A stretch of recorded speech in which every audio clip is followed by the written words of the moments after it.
રાજકોટ ગ્રામ્ય જિલ્લામાં રાજકોટ વિભાગના રેન્જ વડા શ્રી અશોકકુમાર સાહેબની સૂચનાથી પૂરા જિલ્લામાં 3 દિવસ માટે બંદોબસ્ત યોજવામાં આવ્યો છે।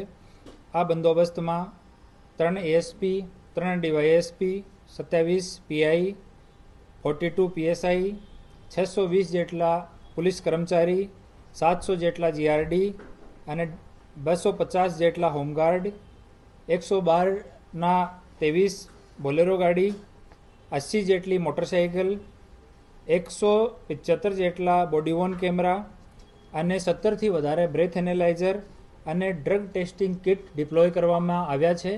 અને પૂરા ગ્રામ્ય વિસ્તારમાં પોલીસ એકદમ ચુસ્તપણે બંદોબસ્ત કરશે અને ગ્રામ્ય વિસ્તારમાં 2 જગ્યા 9 વર્ષની પાર્ટી થવાની છે। આ બંને જગ્યા પણ બંદોબસ્તની વ્યવસ્થા કરવામાં આવી છે।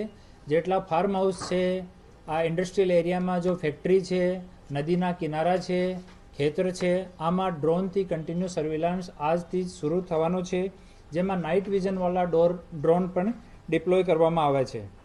કોઈ અનિચ્છનીય બનાવ નહીં બને એના માટે કંટ્રોલ રૂમમાં એક વિશેષ માણસોની નિમણૂક કરવામાં આવી છે, જો કન્ટિન્યુ 112ની કોલ્સ જે છે એને મોનિટર કરશે અને 112 જો જગ્યા જાય છે ત્યાં પણ મોનિટરિંગ કરવામાં આવશે।